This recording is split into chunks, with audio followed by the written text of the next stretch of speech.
ដឹងរឿងខ្ញុំពិតប្រសោតបាវត្តប្រញ្ញាំងមិនជួយខាត់ស្រី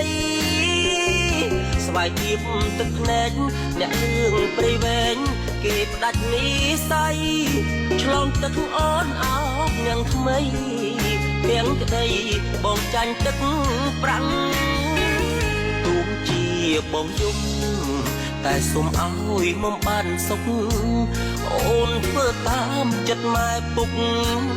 លែងជួបមុខអ្នកខ្វៀលក្របីធំក្លិនភក់ជ្រាំស្បែកខ្មៅអាយមិនសមនឹងស្រី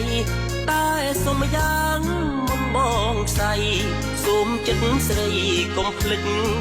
ស្វាយរី